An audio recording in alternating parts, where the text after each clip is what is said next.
ह्या ज्ञानेश्वरीमधील आपला 9वा अध्याय राजविद्या राजगुह्य योग याच्यावरती चिंतन चालू आहे आपलं बऱ्याच दिवस झालं. आणि चिंतन करता करता करता आपण या 9व्या अध्यायामधील श्लोक क्रमांक 20 वर आलो आहे. आणि त्यातील ओवी क्रमांक आपण काल मला वाटतं 313 पर्यंत आलो आहे आपण. हो, 313 पर्यंत आलेलो आहे. ज्ञानोबरांची ज्ञानेश्वरी वाचताना एक प्रत्येक साधकाला योग्य प्रकारचं ज्ञान मिळाल्याचं समाधान ज्ञानेश्वरी वाचून मिळतो. कारण वाचावी ज्ञानेश्वरी आणि डोळा पाहावी पंढरी, ज्ञान होय अज्ञानाशी अतिमूर्ख त्या दगडाशी लिहिलं आहे. बरेचसे लोक असे आहेत की त्यांना वाचता येत नाही, पण तरी पण ते निरूपण करतात, तरी पण ते ज्ञानेश्वरी वाचायला आपोआपच शिकतात. ह्याला कारण काय? ह्याला कारण ज्ञानोबरांची जी शक्ती आहे, ज्ञानोबरांचं जे सामर्थ्य आहे, ते सामर्थ्य ज्ञानोबरांनी ज्ञानेश्वरीमध्ये उतरवलेलं आहे. ओतप्रोत त्याच्यामध्ये काय आहे तर तत्व भरलेलं आहे. ज्ञानेश्वरीमध्ये काय तत्वाचं निरूपण आहे. तुमच्या आतमध्ये ते अखंड चाललेलं आहे तत्व, अखंड चालू आहे, सुरू आहे तत्व. त्या तत्वाचं विवरण ज्ञानोबरांनी मांडलेलं आहे. म्हणून प्रत्येकाला ती ज्ञानेश्वरी वाचताना त्याची आपोआप कुंडलिनी जागृत काय होते, कुंडलिनी जागृत होण्याची क्रिया होते.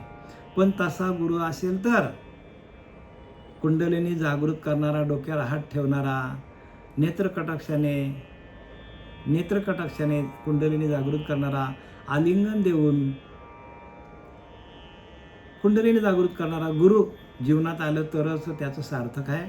अन्यथा आपण नुसता एखादा मंत्र दिला एखाद्या गुरुने आणि आपण जपत बसलो तर आपला वेळ निघून जाईल, पण आपल्याला आत्मसाक्षात्कार होणार नाही.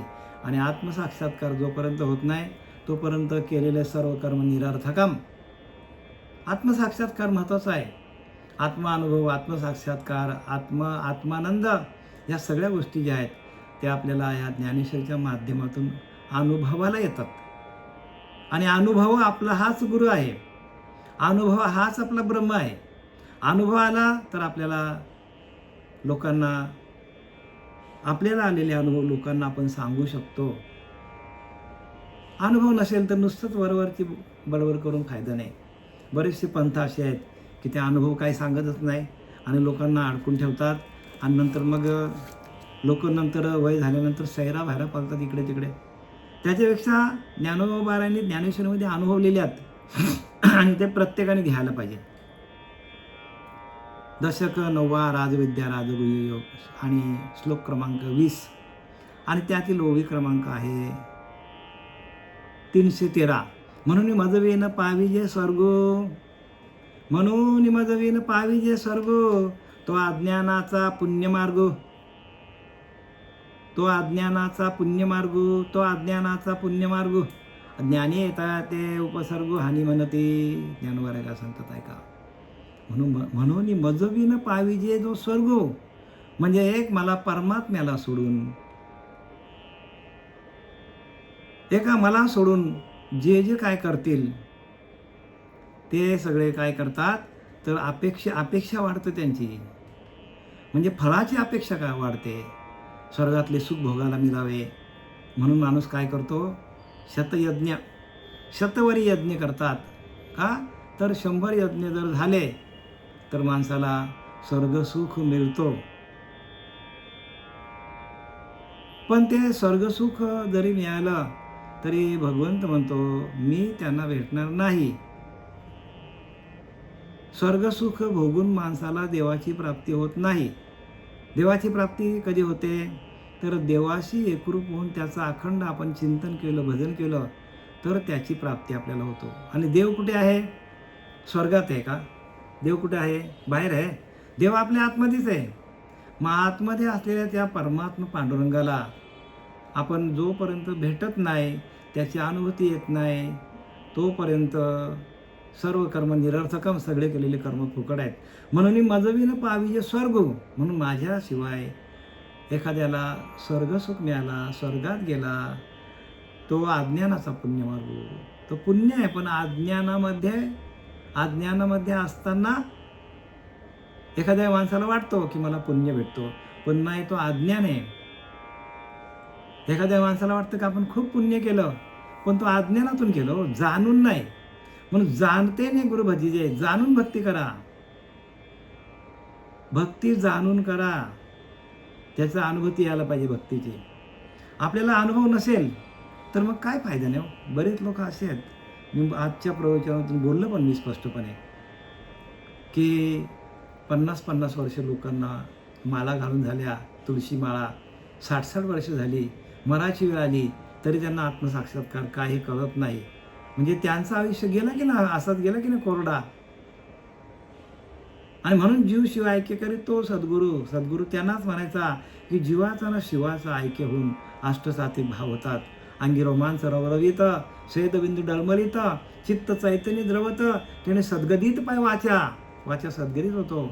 हर्ष ओसांडता पोटामध्ये आनंद निर्माण होतो. अर्धन मिलित व्हाय दृष्टी, डोळे अर्धे बंद अर्धे मिटलेले, असं भाव तयार होतो. जीव शिवा पडली मिठी, बघा जीवाची आणि शिवाची ऐक्य भाव होतो. हृदयामध्ये आपल्याला अनुभवाला येतो, नाभीच्या ठिकाणी आपल्याला अनुभवाला येतो. जर नाभीच्या ठिकाणी, हृदयाच्या ठिकाणी, भ्रुकुटीच्या ठिकाणी, ब्रह्मरंध्रात, जर आपल्याला मूलाधाराच्या ठिकाणी, ह्या सगळे चक्र आहेत, या चक्रांच्या ठिकाणी आपल्याला अनुभव येत नसेल तर आपण केलेली पूजा सगळी फुकट आहे, सगळी. बरं का, जो तुमचं आयुष्य असेल, कोणी पण असेल तिथे, मी असलो तरी पण मला पण काय वेगळं नाही आहे. ज्या गुरुला आपण शरण गेलो आहे त्या गुरुने आपले जर सगळे चक्र प्रकाशित केले नाही, मूलाधार, स्वाधिष्ठान, मणिपूर, अनाथ, विशुद्धी, आज्ञा चक्र आणि ब्रह्मरंध्र चक्र, तर सगळं काम फुकट गेला.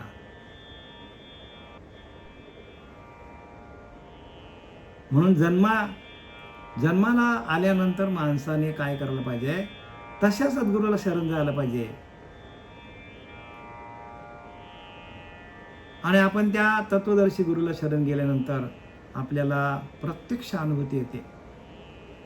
जीव शिवा पडली मिठी, म्हणजे जीवाची आणि शिवाची मिठी मरते पडते. ध्यान त्रिपुटी मावळली, आणि ध्यान करणारा त्या भगवंताला प्राप्त करण्याचं ते ध्येय आणि मधला ध्यान, ह्या तिन्ही त्रिपुट्या मावळतात. झाला स्वयंमेव पांडुरंग, असा अनुभव येतो. आठव नाठव गेला भाव, झाला स्वयंमेव पांडुरंग, तुकाराम महाराज सांगतात. हा, अशी अनुभूती आहे ना, म्हणजे अनुभवाचे हो. तुका चाखून या सांगे, अनुभव आहे अंगे. आपल्या अंगामध्ये अनुभव आहे सांगतात, तसं तुम्हालाही अनुभव यायला पाहिजे. वाचून काय कोणी पण सांगू शकतो, कारण माणसाचे ब्रेन एवढे काय पॉवरफुल आहेत, माणसाचे बुद्धिमत्ता एवढी प्रगल्भ आहे की कोणताही एकदा वाचला तर लगेच लक्षात राहतो काय माणसाचे. पण तसं वाचन करून फायदा नाही, भगवंताचे अनुभवच यायला पाहिजे. बरेचसे लोक खूप बुद्धिवान आहेत हो, पण त्यांनी सांगितलं की 4 वेद, 6 शास्त्र, 18 पुराणं हे जरी वाचलं तरी पण हे ज्ञान होत नाही. मग ज्ञान होण्यासाठी काय करायला पाहिजे, ज्ञान स्वरूप अवस्था आपली व्हायला पाहिजे. म्हणून मजविन पाविजे स्वर्गू, तो अज्ञानाचा पुण्यमार्ग. पुण्य आहे ते, पण अज्ञानपणामध्ये अज्ञानाचा पुण्य. ज्ञानी ये तया ते उपसर्गू हानी म्हणते, आणि ज्ञानी लोक त्याला म्हणतात. ज्ञानी लोक उपसर्ग म्हणजे जन्म मरणाच्या फेऱ्यामध्ये लटकणार. ज्ञानी लोक सांगतात की अशी जी माणसं आहेत ती माणसं जन्म मरणाच्या फेऱ्यामध्ये अडकतात. अज्ञानी लोक त्याला काय समजतात की स्वर्गाला गेलो म्हणजे त्यांनी खूप पुण्य केलं आहे. पण ज्ञानी लोक काय सांगतात, अज्ञानाचा पुण्यमार्ग. अज्ञान आहे, स्वर्गाला जाणं म्हणजे अज्ञान आहे. मी त्या दिवशी बोललो पण तुम्हाला रोग बाहेर ठोक बोललो की नाथबाबांनी सरळ लिहिलं आहे की जे स्वर्गामध्ये जे सुख आहे तेच सुख या मृत्यू लोकामध्ये कुत्रा घेतो, असं डायरेक्ट शब्द वापरला आहे. कुत्रा जो सुख घेतो, भोग घेतो, ते भोग स्वर्गामध्ये मिळतात, असा नाथबाबांनी आपल्याला डायरेक्ट रोग बाहेर ठोका मारलेला आहे. म्हणून स्वर्गसुख आहे, त्या स्वर्गसुखा मग लिहिले की नाही, तया पुण्याची पावटी सरे, सवेची इंद्रपणाची ओटी उतरे, मग सवेची येते माघारी. मृत्यू लोक म्हणजे काय, मनुष्य परत मृत्यू लोकामध्ये येतो का, पुण्य संपला, स्वर्गामध्ये जाऊन पुण्य संपतो. पण भगवंताशी एकरूप झाला, भगवंताचं अखंड चिंतन केलं, तर हरिमुखे म्हणा, हरिमुखे म्हणा, हरिमुखे म्हणा, हरिमुखे म्हणा. पुण्याची गणना कोण करे? पुण्य वाढत जातो तुमचा. आणि पुण्य वाढण्यासाठी भगवंताची सेवा करायला लागेल आणि त्या भगवंताशी मद्रूप व्हायला लागेल, तद्रूप व्हायला लागेल. जर आपण भगवंताशी एकरूप झालो तरच आपल्याकडे पुण्याचा साठा वाढेल. नाहीतर आपण स्वर्गसुख जर मागितलं आपण, तर सगळी आपण आत्तापर्यंत कमवलेली शिल्लक, थोडक्यात पुण्याई, एका क्षणात सगळी निघून जाईल. आणि मग खंगला प्राणी, खंगला समजतं ना? खंगला म्हणजे सगळ्या प्रकारचे आजार लागतात त्याला. शरीर खंगला, हो म्हातारा झाला, काय कामाचा नाही राहिला, म्हणजे काही किंमत नाही राहणार शरीराला. शरीराला किंमत तोपर्यंत आहे जोपर्यंत तुमच्याकडे पुण्याई आहे. म्हणून अंग बले, द्रव्य बले, राज बले, मधांधपाने भोगिते, सुख सुख म्हणते, परंतु ते दुःखदायक. समर्थ सांगतात. त्यांना असं वाटतं आम्ही सुख भोगला, स्वर्गाचं सुख, काम असणार, अमुक धमुक, मोठी मोठी पद, ते नाही सांगितले त्यांनी. सुख सुख म्हणत मेले, दुःख भोगिता. दुःखच आहे तिथे. न सुख कुठे आहे? तर आपल्या आतमध्ये असलेल्या त्या परमात्मा तत्वाशी एकरूप राहून त्याचं भजन करणं, त्याला सुख म्हणतात. म्हणून अर्जुनाला सांगितलं, तू मन नेहमीची करी माझी या भजनी प्रेमधरी. शेवटीला सांगितलंय, सर्वत्र नमस्कारी मजे एका, ते सगळीकडे मी एकटाच आहे, पण तू मन नेहमीची करी.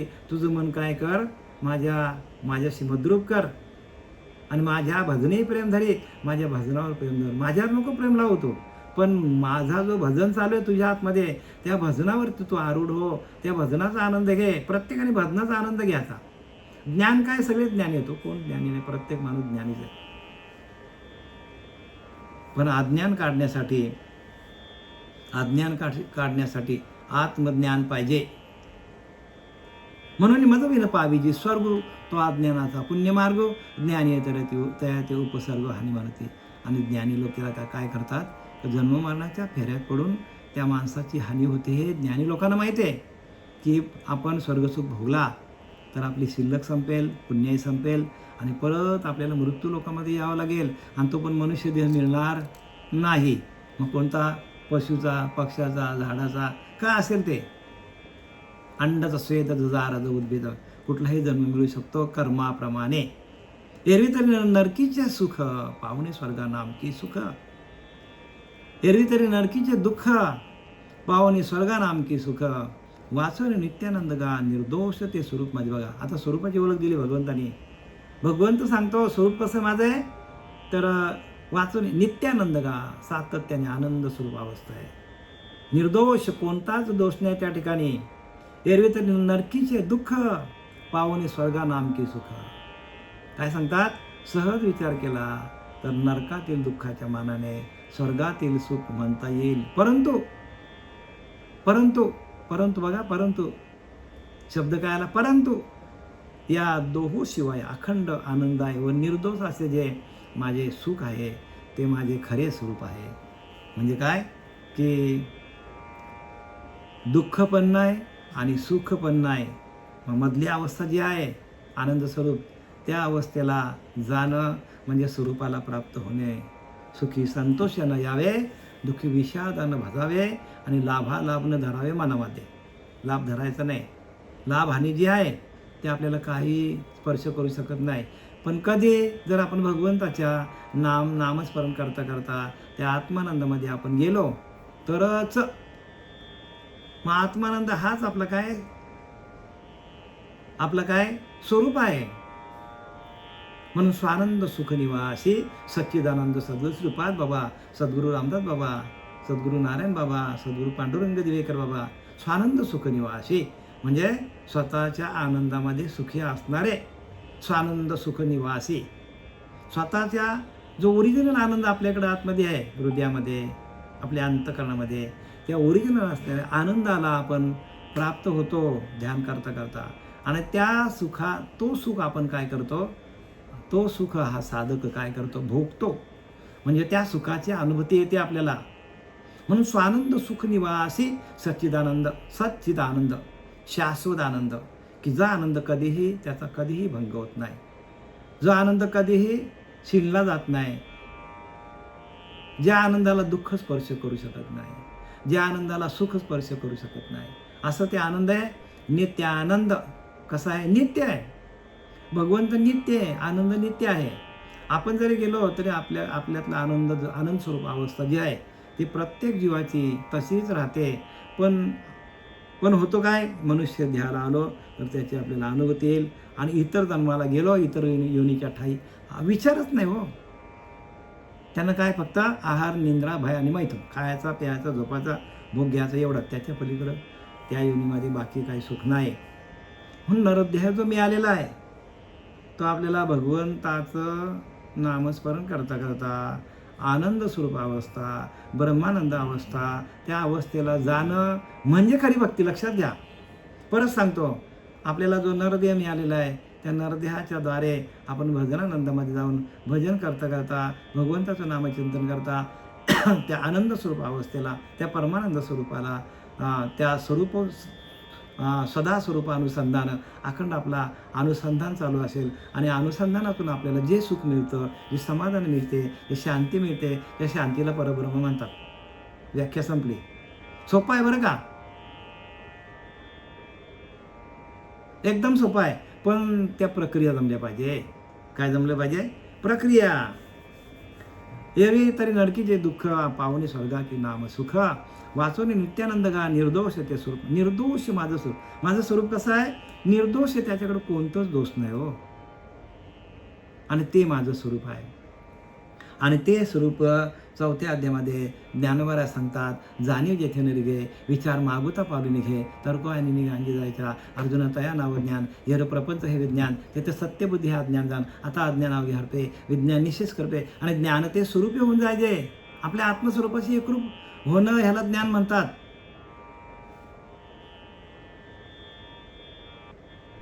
अभ्यास करा. म्हणून अभ्यास होणे, अभ्यास करायला पाहिजे. म्हणजे अभ्यासाहून ज्ञान, ज्ञानाहून ध्यान विशेष सांगितलंय. मग कर्मफल त्याग होतो ध्यानाहून सांगो. ऐशी या वाटा येण्याची पेना शुभडा शांतीचा माझी वाटा ठाकीला ज्याने. बघा, शांती, शांती हाच तुमचा परमात्मा आहे. बघा ना, तुम्ही विचार करा, सकाळी उठल्यापासून तुमच्याकडे शांती आहे का? बघा, कुठले तरी विचार मनाकडे चालूच आहेत. विषयांचे म्हणा, प्रपंचांचे म्हणा, अगदी संसाराचे कुठले तरी विचार तुमच्याकडे चालू असतात. प्रत्येक माणसाकडे विचार कधीच थांबत नाही. आणि विचारांना थांबवण्यासाठी साधना आहे, ध्यान आहे. इंद्रियांना जिंकता यायला पाहिजे. मज येता पै शुभटा या द्विविधा वाटा. काय? माझ्याकडे येण्यासाठी अर्जुना या दोन वाटा आहेत. द्विविधा म्हणजे आपल्याला त्रास देणारा आडमार्ग आहेत. द्विविधा वाटा, आवाटा म्हणजे आडमार्ग. कोणते? दुःख आणि स्वर्गीचे नरकीचे दुःख आणि स्वर्गाचे सुख या दोन वाटा आहेत. स्वर्ग नरक या वाटा चोराची या. त्यानं बऱ्याच सांगतात, स्वर्ग नरक या वाटा चोरांची या. मज येता पै शुभटा या द्विविधा आवाटा. दोन काय आहेत? दोन आडमार्ग आहेत. म्हणजे भगवंत म्हणतो, माझ्याकडे येण्यासाठी, माझं भजन करण्यासाठी, माझी प्राप्ती होण्यासाठी, माझं आत्मसुख भोगण्यासाठी ह्या दोन आडवाट आहेत. आणि त्या दोन आडवाट आहेत त्या प्रत्येक जीवाला आडव्या येतात. म्हणून स्वर्ग नरक या वाटा चोराची या. म्हणून स्वर्ग आणि नरक या दोन्ही वाटा काय? चोरांच्या वाटा आहेत. स्वर्गाला पण जायचं नाही, नरकाला पण जायचं नाही. भजनानंदामध्ये जाऊन आपल्याला आपला देह ठेवता यायला पाहिजे. कापुराची वाती, उजळलेली ज्योती, ठाईच समाप्ती झाली. मोक्ष आला, भाग्य विनिटाला. साधूचा अंकीला हरिभक्त, साधूच्या अंकित व्हा, तरच भक्ती कळेल. भक्ती अशी कळत नाही.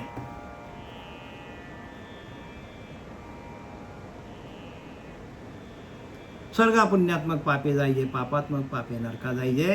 मग माते जेणे जाणीजे ते शुद्ध पुण्य. काय सांगले? माते जेणे पाविजे ते शुद्ध पुण्य. मला येऊन भेटणं, माझ्या भजनानंदामध्ये राहणं ते शुद्ध पुण्य सांगते. काय सांगतात? स्वर्गा पुण्यात्मक पापे जे. स्वर्गाला जाऊन पुण्य प्राप्त करून 100,000 यज्ञ करून आपण स्वर्गाचं सुख भोगण्यासाठी आपण काय करतो?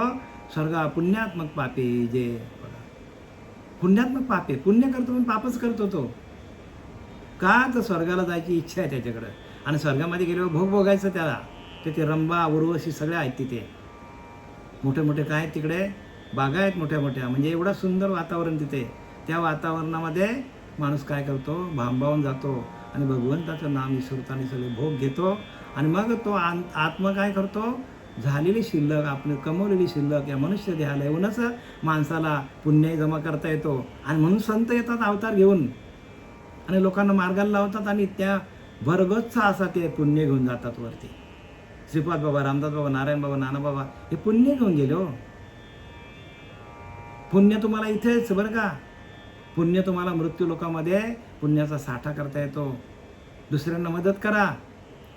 कोणी उपाशी त्याला अन्न द्या, कोणाला पैशाची अडचण त्याला मदत करा. हे पुण्य आहे, लक्षात घ्या. पैसा असेल तर कुठेतरी धर्मशाळेला द्या. वाटेल तिथे आपल्याला करता येतो.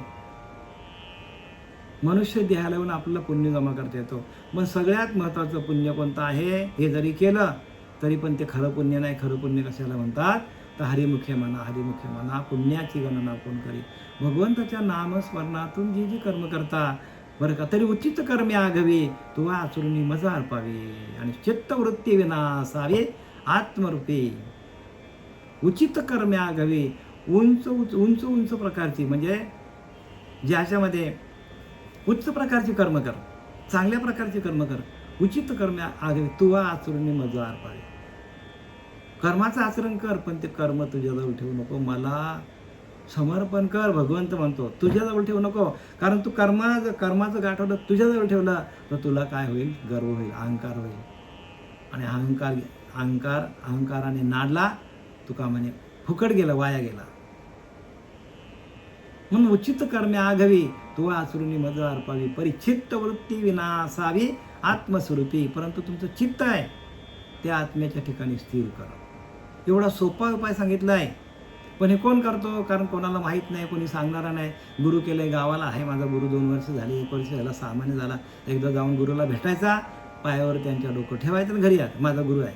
असे गुरु काय कामाचे? गुरु म्हणजे तुम्हालाही मेहनत करायला पाहिजे. गुरु केल्यानंतर साधकाची मेहनत भरपूर आहे. गुरु काय फक्त आशीर्वाद द्यायचं काम करतो. गुरु तुम्हाला उपदेश द्यायचं काम करेल. आणि जो उपदेश देत नाही ते गुरु होऊ शकत नाही. उपदेश करणारा पण पाहिजे. उपदेश कशावर? ब्रह्मज्ञानावर बरं का, प्रपंचाच्या ज्ञानावर नाही. प्रपंचाचं ज्ञान आपोआपच असतो. पैशाला पैसा माणूस जुडत जातो. लग्न झालं की मुलं आपोआप होतात, काय करावं लागत नाही. धंदा लावला की मेहनत केली की थोडीफार पैसे मिळतातच माणसाला. मग काय करायला पाहिजे?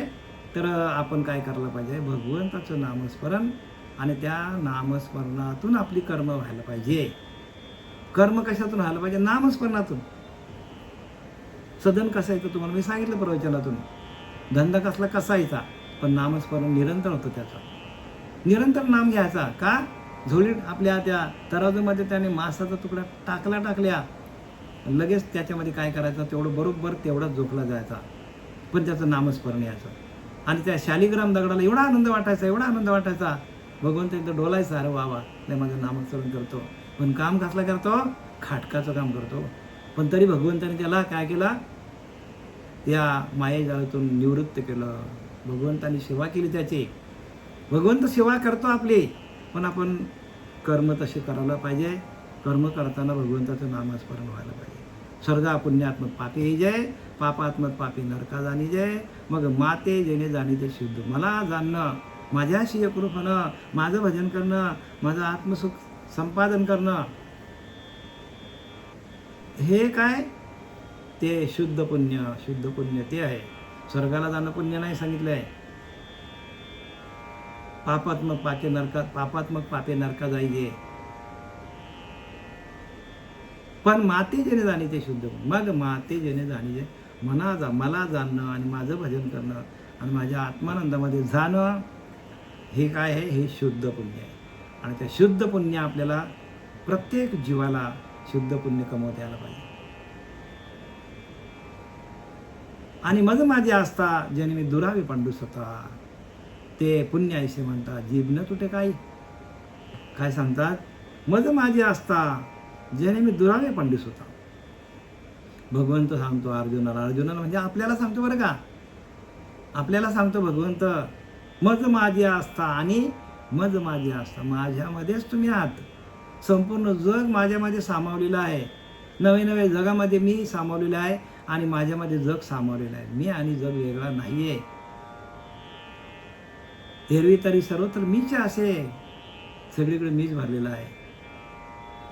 भगवंत जरी स्थळी काष्टील जरी पाशाने सगळीकडे भरलेला आहे.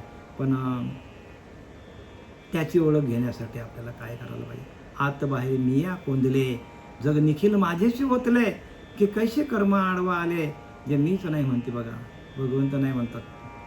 असे काही साधक आहेत, असे काही भक्त आहेत की भगवंत सांगतो आत बाहेर मीच भरलेला आहे.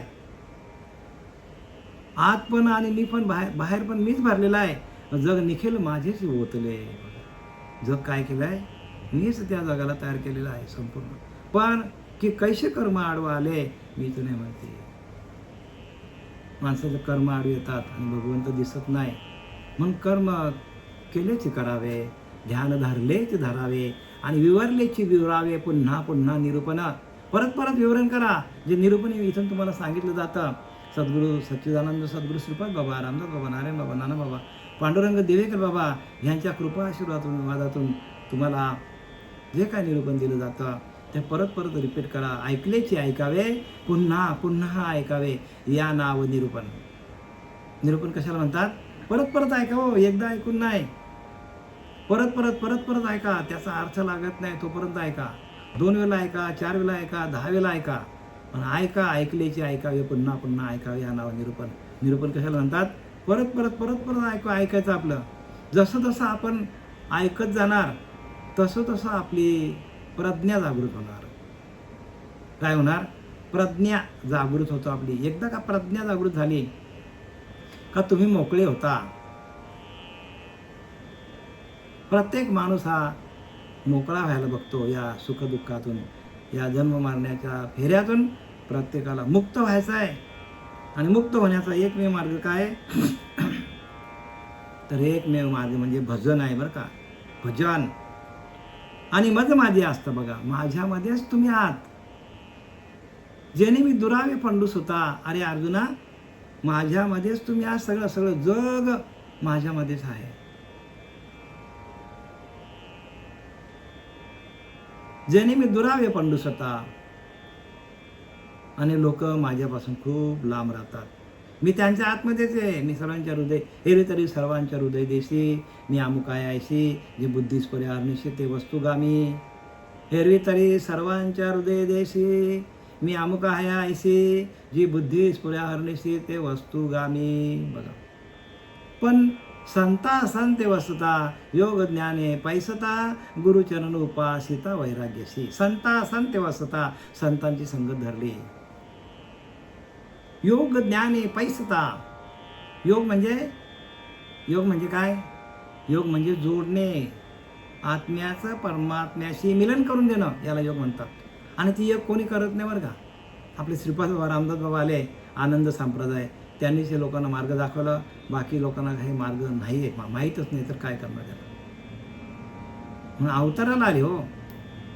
जोपर्यंत अवतार धारण करून येत नाही तोपर्यंत हे ज्ञान कळत नाही. जेणे मी दुरावे पंडूस होता. माझ्यामध्येच तुमच्यामध्येच मी आहे, माझ्यामध्ये तुम्ही आहात ना, तुमच्यामध्ये मी आहे. तुम्ही ना, मी वेगळं नाही आहे. पण असं असताना मला काय करतात लोक, दूर करतात आणि स्वर्गाचे सुख भोगतात. माझा आत्मानंद भोगायला तयार नाही, स्वर्गाचे सुख भोगायला माणूस तयार आहे.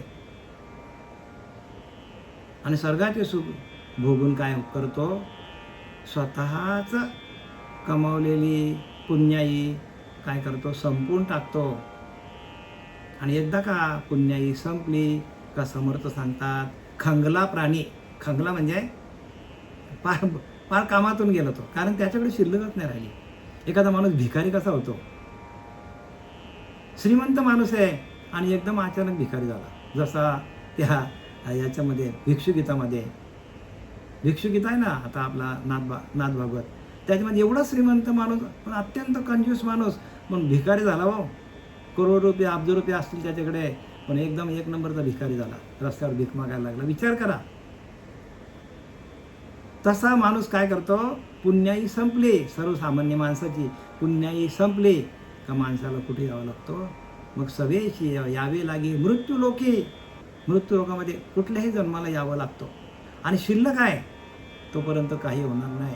तसं प्रत्येक माणसाला वाटतं काय होतं आपण पाप केलं तर, काय होतं आपण हे केलं तर, काय होतं आपण ते केलं तर, काय होत नाही. पण ज्यावेळेला शिल्लक संपेल त्यावेळेला तुम्हाला कोणीच वाचवला येणार नाही, कोणीच नाही वाचवला येणार नाही. बायको नाही, पोरं नाही, कोण नाही. म्हणून तुमची शिल्लक तुम्ही काय करा, साठवून ठेवा. आपली शिल्लकच, आपली पुण्यच आपल्याला कामाला येणार आहे. बाकी माणसं कामाला येत नाही नंतर, कारण आपले ग्रहमान फिरतात प्रत्येक माणसाचे. अंतकाली आपल्याला बुद्धी तशी होत नाही.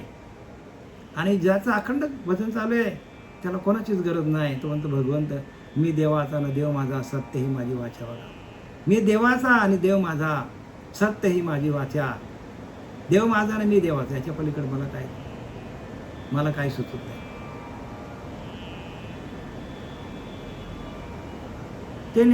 ते पुण्य असे म्हणतात जीभ न तुटे काही, आणि मग माझे असतात ज्याने मी दुरावे पंडूस होता. मी तुमच्यात आहे ना तुम्ही माझ्यामध्ये आहे, असं असताना मी तुमच्यापासून लांबला जातो, दूर ढकलला जातो, आणि ज्याने मी दुरावे पंडूस होता ते पुण्य असे म्हणतात जीभ न तुटे काय. त्याला तुम्ही पुण्य म्हणता. मला सोडून जे काय तुम्ही स्वर्गसुखाची अपेक्षा करता, विषयांची अपेक्षा करता, आणि त्याला तुम्ही पुण्य म्हणता. मग तुमची जीभ झाडणार नाही का? ज्ञानोबा सांगतात, शिवी घातली बघा ज्ञानोबाने, जीभ न तुटे काही. जीभ तुटणार नाही का तुमची? संतांना राग येतो, मी तुमच्यातच आहे. भगवंत आपल्या जवळी नव्हे, अंतरी आपल्या. आणि भगवंत असा असताना त्याला माणूस त्या भगवंताला विसरतो आणि त्याच्याच सत्तेवर काय करतो, सुख भोगतो, स्वर्गाचे सुख भोगतो. आणि एकदा ती शिल्लक संपली तर मग शिल्लक संपता ढकलून देते हो. आणि म्हणून प्रत्येकाने काय करा, भगवंताचं नामस्मरण करा. दुसरं काही नाही. सरिता संचिताचे शेष, नाही क्षणाचा अवकाश, भरता न भरता निमिष जावा लागे. बघा समर्थ सांगतात, सरिता संचिताचे शेष, आपण जी शिल्लक घेऊन आलोय, शेष म्हणजे शिल्लक, नाही क्षणाचा अवकाश, एक क्षण पण आपण राहू शकत नाही. भरता न भरता निमिष, पाप निमित्त आपल्याला जावे लागे. मग आपण कुठल्या जन्माला जाणार हे माहीत नाही. म्हणून आपला जो शिल्लक आहे ते शिल्लक तुम्ही साठवून धरा, पुण्याची साठवा, भगवंताचं नामस्मरण करा, हरिमुखे म्हणा, पुण्याची गणना पूर्ण करी. भगवंताचं सातत्याने चिंतन करा, नाभीच्या ठिकाणी करा, हृदयामध्ये करा, भुरकुटीवर करा, नामस्मरण सतत करा. कुठेतरी देवाला ठेवा, आपल्याजवळ ठेवा, आणि त्या देवाला बांधून घ्या, आपलंसं करा. आपला तो एक देव करून घ्यावा. तेने विने जीवा सुख नव्हे, येरती माईक दुःखाची जनिते, आधी अंती नाही अवसान. अविनाश करे आपले ऐसा. बघा तो अविनाशी भगवंत, आणि आपण पण काय होतो, त्या भगवंताशी एकरूप झालो का आपण पण अविनाशीच होतो. लावी मना पिसे गोविंदाचं भगवंताच्या भजनाचं वेळ लावून घ्या स्वतःला, त्याच्याशिवाय परमार्थ होत नाही.